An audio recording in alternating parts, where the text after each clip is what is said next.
Sosial media kini tidak hanya digunakan sebagai tempat berinteraksi, berbagi, dan tempat bersosialisasi secara digital.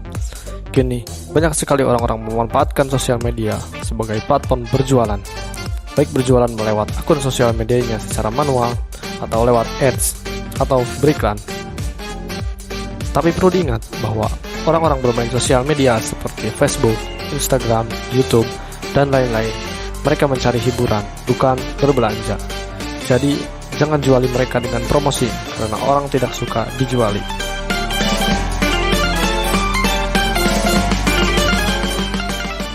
Sadar atau tidak, ketika kamu membuka Facebook atau Instagram atau sosial media lainnya, ketika kamu melihat sebuah postingan foto produk, maka secara refleks kamu akan melewatinya, karena kamu tahu itu adalah jualan, dan kamu sedang dijuali. Dan ketika kamu melihat video di YouTube, baik di awal video atau di sepanjang video, dan ketika muncul iklan, maka kamu akan men-skipnya, karena kamu tahu itu adalah promosi. Dan di alam bawah sadar kita, ketika kita melihat iklan, foto produk, angka diskon, hingga foto model, kita sadar bahwa itu adalah jualan atau promosi. Maka otak kecil kita sadar bahwa kita akan mengeluarkan uang dan kehilangan uang. Dan itulah yang orang tidak mau. Ditambah, mereka bersosial media bukan untuk mencari barang, produk, atau berbelanja, tetapi orang bersosial media, mereka mencari hiburan, dan itulah kenapa orang tidak suka dijuali.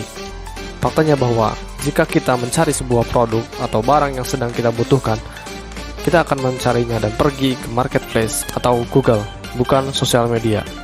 Maka, jika kamu seorang pembisnis atau penjual online yang menggunakan sosial media sebagai media promosi, selalu ingatlah fungsi awal sosial media.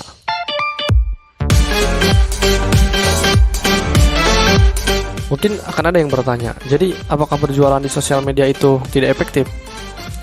Tentu saja efektif, karena berjualan di sosial media membuat kita mudah menjangkau target market kita, terutama jika menggunakan ads atau iklan.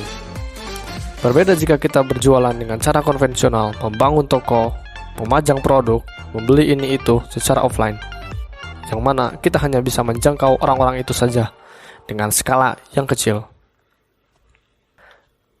Jadi, bagaimana caranya kita berjualan di sosial media supaya laris dan tidak terlihat jualan? Salah satu jawabannya adalah gunakan soft selling, bukan hard selling. Kemungkinan kamu gagal jualan adalah karena kamu selama ini menggunakan hard selling. Lalu, apa itu hard selling dan soft selling? Oke, saya akan jelaskan.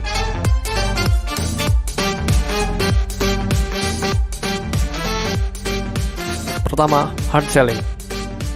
Singkatnya, hard selling adalah teknik berjualan langsung secara gamblang, seperti iklan atau promosi dengan teknik free ongkir, diskon, beli 1 gratis 2, bonus, hingga langsung menunjukkan produk yang hendak kamu jual, dan lain-lain. Dan ketika orang melihat promosi atau postingan atau iklan tersebut, 99% orang pasti tahu bahwa itu adalah jualan, dan mereka sedang dijuali, dan itulah kenapa mereka akan men-skip itu semua. Berbeda dengan soft selling. Soft selling adalah teknik pendekatan sales dengan menggunakan bahasa yang cenderung halus dan membuat orang-orang penasaran. Dengan cara ini, calon pembeli kamu tidak akan merasa bahwa mereka sedang dijuali dan sedang diburu-buru, dan tidak tahu bahwa kamu sedang berjualan. Dan berikut contoh teknik soft selling yang bisa kamu gunakan untuk mengkali lipatkan omset atau penjualan kamu.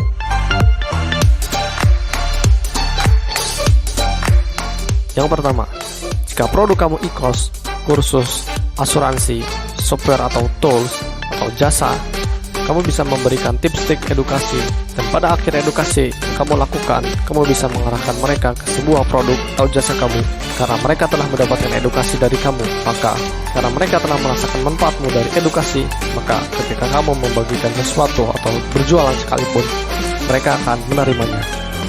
Yang kedua, jika produk kamu kesehatan atau kecantikan, berikan tips-trik yang berkaitan dengan itu semua atau dengan produkmu. Bisa manfaat produk, bahaya dari sebuah penyakit, pentingnya merawat kesehatan, dan lain-lain. Edukasi dan sharing secara berkala, lalu perkenalkan produk kamu sebagai solusi dari itu semua. Yang terakhir, apapun produk atau jasa kamu bisa menggunakan cerita. Gunakan cerita singkat, padat, jelas, dan di akhir cerita, kamu bisa menyisipkan dengan sebuah rekomendasi produk. Teknik ini cukup familiar digunakan karena pada dasarnya cerita lebih menyentuh dari sisi emosional. Ditambah lagi, tidak sedikit cerita viral berasal dari sosial media. Kamu bisa mendapatkan cerita dari testimoni customer kamu sebelumnya. Dan buatlah cerita yang membuat penasaran dan membuat calon customermu akan mencari produk atau jasamu. Selalu ingat bahwa orang bermain sosial media bukan untuk berbelanja, jadi jangan gunakan hard selling, atau kalau bisa, hindari hard selling, gunakan soft selling. Sebagai contoh, lihatlah perusahaan raksasa seperti Apple dan Nike. Mereka tidak pernah berbicara manfaat produk mereka atau fitur produk mereka, tapi mereka menggunakan soft selling dengan cara munculnya produk mereka di cutscene film atau di majalah ternama dan digunakan oleh aktor berkelas.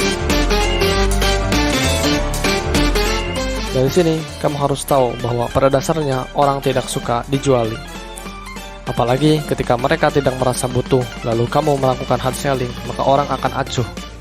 Mulailah dari sekarang untuk menerapkan soft selling atau berjualan secara halus. Karena calon customermu tidak ingin diburu-buru untuk membeli produkmu. Jadi, gunakan teknik marketing yang halus dan salah satunya adalah soft selling.